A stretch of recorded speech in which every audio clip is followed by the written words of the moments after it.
Good morning to all. 10th Tamil இயல் 1ல் அன்னை தமிழ் லெசன் பார்த்தோம் பாடல். இன்று தமிழ் சொல் வளம் உரைநடை உலகம்ங்கிற நூலை பார்ப்போம். தமிழ் சொல் வளம் என்ற இந்த உரைநடை எழுதியவர் Devaneya Pavanar. First one word. Tamil சொல் வளம் என்ற பாடலை எழுதியவர் தேவநேய பாவாணர். நாடும் மொழியும் நமதிரு கண்கள் என்கிறார் மகாகவி பாரதியார். நாடும் மொழியும் நமதிரு கண்கள் என்று சொன்னவர் யார்? மகாகவி பாரதியார். நெக்ஸ்ட்டு, தெலுங்கு, கன்னடம் முதலிய திராவிட மொழிகளுக்குரியவனாக கருதப்படும் சொற்களும் தமிழில் இருக்கு என்கிறவர் கால்டுவெல்.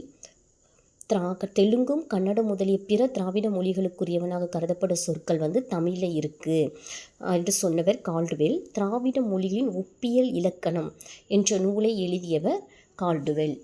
இந்த லெசனில் ஃபஸ்ட்டு அடிவகை பார்ப்போம். அடிவகை மொத்தம் 8. ஒரு தாவரத்தோட அடிப்பகுதியை குறிப்பதற்கான அந்த தமிழ் சொற்கள் ஃபஸ்ட்டு பார்ப்போம். அடிவகைகள் மொத்தம் 8. ஃபஸ்ட்டு தாள், நெல், கேழ்வரகு முதலியவற்றின் அடி. ஃபஸ்ட்டு தாள். நெக்ஸ்ட்டு தண்டு, கீரை, வாழை முதலியவற்றின் அடி. நெக்ஸ்ட்டு கோல், நெட்டி, மிளகாய் செடி முதலியவற்றின் அடி. தூறு, குத்துச்செடி, புதர்.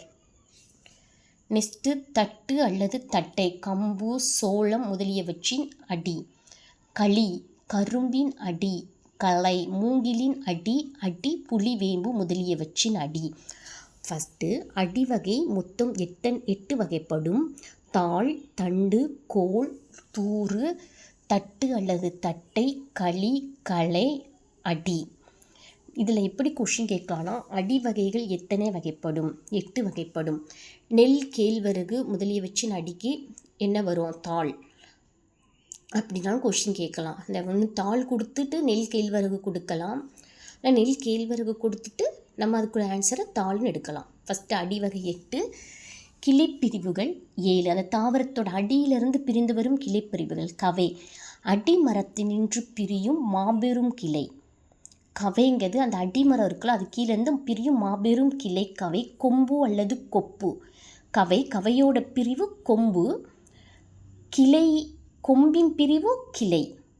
கிளையின் பிரிவு சினை. சினையின் பிரிவு போத்து. போத்தின் பிரிவு குச்சு. குச்சியின் பிரிவு இனுக்கு. நம்ம கவை அந்த ஆர்டராக படித்தா நமக்கு புரிஞ்சிடும். கிளை பிரிவுகள் 7.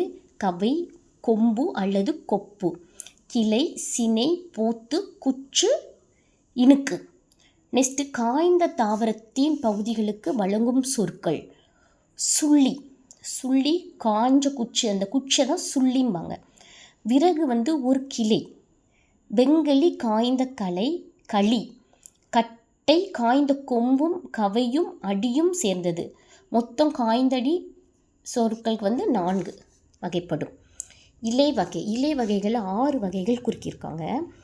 புளி, ஃபஸ்ட்டு இலைனாலே அந்த புளி நம்ம மரத்தோட இலை. தாள்னா நெல், புல் முதலியவற்றின் இலை. நெல், புல் அது ரொம்ப நைஸாக இலை.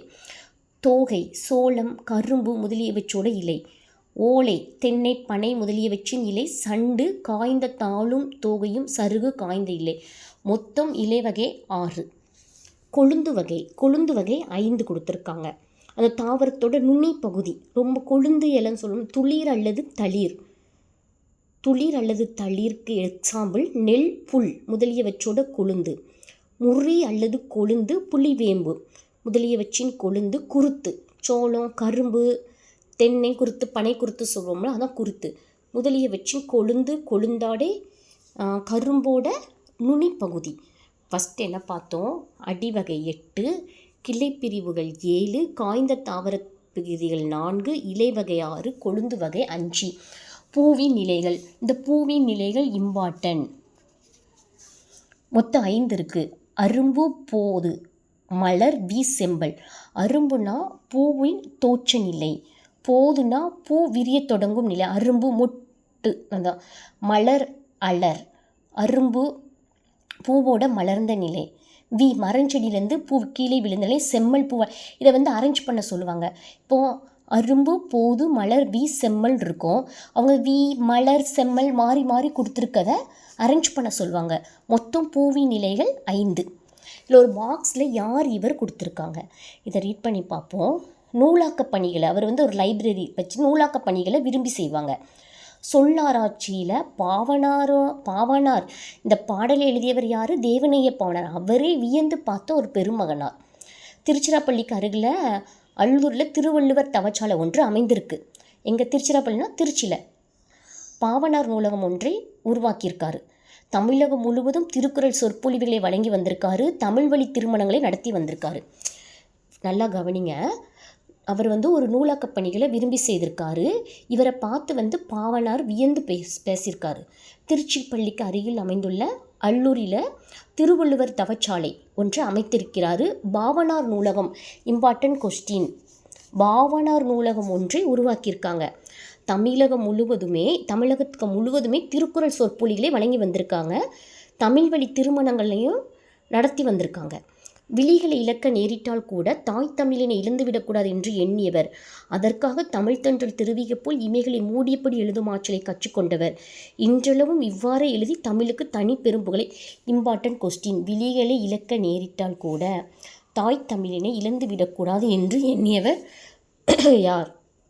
பற்பல நூல்களை எழுதியிருப்பினும் இலக்கண வரலாறு, தமிழிசை இயக்கம், தனித்தமிழ் இயக்கம், பாவனர் வரலாறு, குண்டலகேசி உரை, யாப்பருங்கல உரை, புறத்திரட்டு உரை, திருக்குறள் தமிழ் மரபுரை, காக்கைப்பாடினிய உரை, தேவநேயம் முதலியன இவர்தாம். தமிழ் பணியை தரமுயர்த்திய நல்முத்துக்கள் இவர்தான். உலக பெருந்தமிழர் தமிழ் திரு ரா இளங்குமரனார். உலக பெருந்தமிழர் யார் என்று கேட்டால் தமிழ் திரு ரா இளங்குமரனார். ஃபஸ்ட்டு இவரை பார்த்து, யாரை பார்த்து பாவனார் வியந்தார்? ரா இளங்குமரனார். எந்த ஊருக்கு அருகில்? திருச்சிராப்பள்ளிக்கு அருகில் திருவள்ளுவர் தவச்சாலை அல்லூரில். திருச்சிராப்பள்ளிக்கு அருகில் ஒரு ஊர் அமைந்திருக்கு, அந்த ஊர் அல்லூர். அங்கே தான் இவர் திருவள்ளுவர் தவச்சாலை ஒன்றை அமைத்திருக்கிறார். பாவனர் நூலகம் ஒன்றை உருவாக்கியிருக்கிறார். தமிழகம் முழுவதும் இந்த திருக்குறள் சொற்பொழிவுகளை அவர் வழங்கி வந்திருக்காரு. தமிழ் வழி திருமணங்களை நடத்தி வந்திருக்கிறாரு. விழிகளை நம்ம இழக்க நேரிட்டால் கூட தாய் தமிழினை இழந்துவிடக்கூடாது என்று எண்ணியவர் சொன்னவர் யார்? தமிழ் திரு ரா இளங்குமரனார். இவர்தான் உலக பெருந்தமிழர்.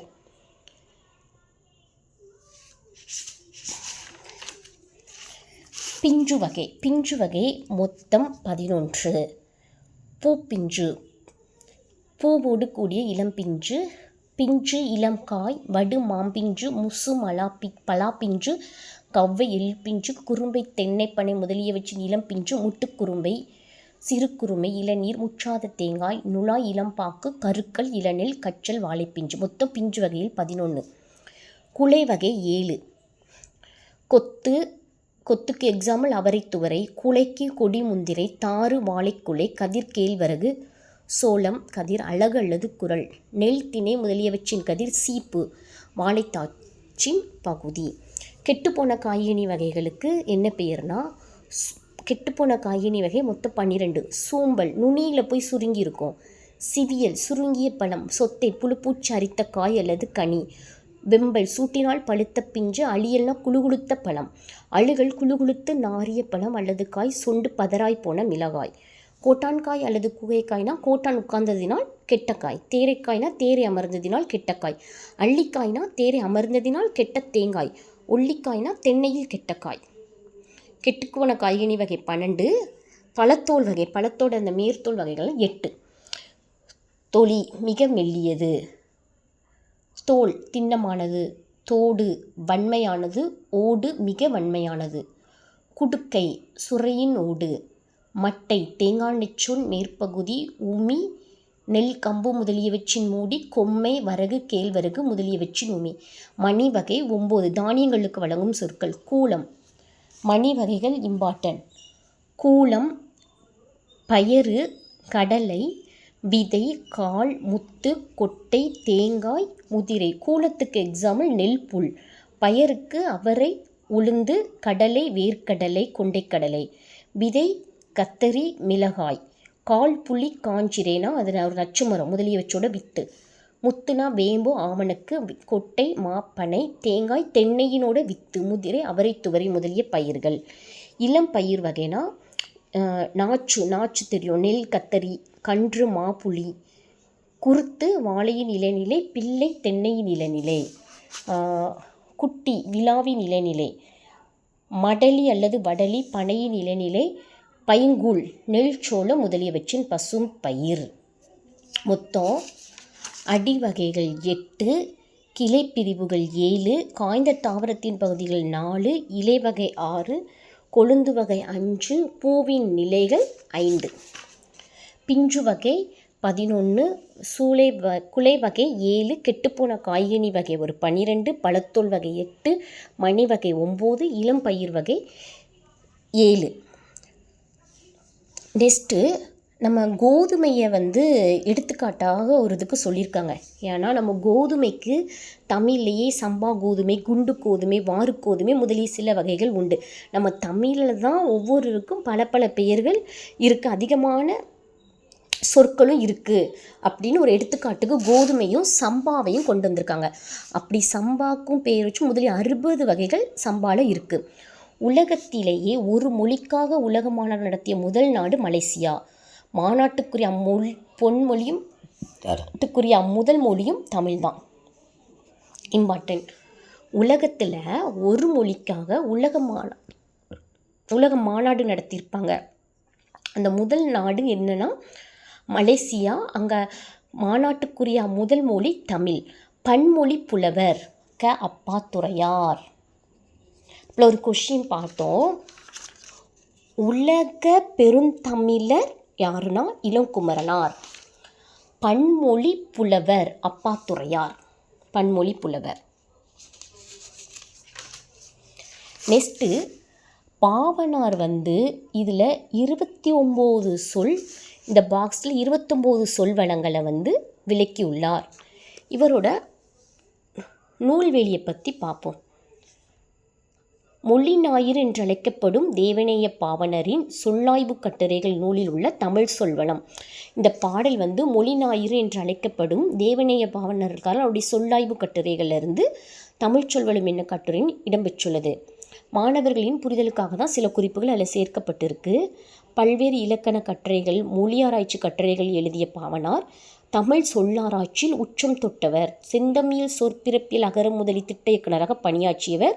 உலக தமிழ் கழகத்தை நிறுவி தலைவராக இருந்தவர். முதல்ல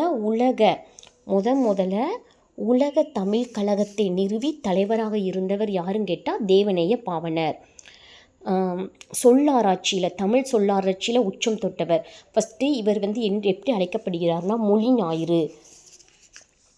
ஞாயிறு என்று அழைக்கப்படுகிறார். இதிலே 3 கொஷின் இம்பார்ட்டன்ட் கொஷின் வருது பாருங்கள். உலக பெருந்தமிழர் என்று அழைக்கப்படுவது இளங்குமரனார். பன்மொழி புலவர் அப்பாத்துரையார். உலக மொழி ஞாயிறு என்று அழைக்கப்படும் தேவநேய பாவனார். உலக தமிழ் கழகத்தை நிறுவி தலைவராக இருந்திருக்காரு. சொற்சிறப்பியல் அகரமுதலி திட்ட இயக்குனராகவும் இருந்திருக்காரு. நெக்ஸ்ட் பாக்ஸில் ஒரு இம்பார்ட்டன்ட் கொஸ்டின்ஸுக்கு போர்ச்சுகீஸ் நாட்டோட தலைநகர் என்னன்னா லிசுபனில் 1800 ஹார்டிலா என்னும் நூல் முதலாக தமிழ் மொழியில் தான் மொழிபெயர்க்கப்பட்டுள்ளது. அந்த போர்ச்சுகீஸ் நாட்டின் தலைநகர் போர்ச்சுகீஸ் நாட்டின் லிசுபனில் ஹார்டிலா என்ன நூல் 1554 முதலாக தமிழ் மொழியில் தான் மொழிபெயர்க்கப்பட்டுள்ளது. ரோமன் வரி வடிவில் அச்சிடப்பட்டுள்ளது. எந்த நூல் கேட்டால் ஹார்டிலா. எந்த வருஷம் கேட்டால் 1554. எந்த வரி வடிவில் அச்சிடப்பட்டுள்ளது? ரோமன் வரி வடிவில் அச்சிடப்பட்டுள்ளது. இதோட வண்ணங்கள் எப்படி இருக்கும்னா கருப்பு சிவப்பு மாறி மாறி இருக்கும். இந்திய மொழிகளிலே மேலை நாட்டு எழுத்துருவில் முதலில் அச்சேறியது தமிழ்தான். இதன் முழு பெயர் ஹார்டிலா டி லிங்கோட் சாமுவேல் போர்ச்சுகீஸ் சொல்லுவாங்க. சரியா? இதில் இம்பார்ட்டன்ட் கொஸ்டின் எது கேட்டீங்கன்னா 1554 ஹார்டிலா என்னும் நூல் முதலாக தமிழ் மொழியில் தான் மொழிபெயர்க்கப்பட்டுள்ளது. எந்த நூல் தமிழ் மொழியில் முதலில் மொழிபெயர்க்கப்பட்டுள்ளது? ஹார்டிலா என்னும் நூல். வருஷம் 1554. இந்த லெசனில் இவ்வளோ ஒன் வேர்ட்ஸ் இருக்குது. ஒரு 2 டைம் படிச்சிங்க நல்லா அண்டர்ஸ்டாண்ட் ஆயிரும். Okay, thank you.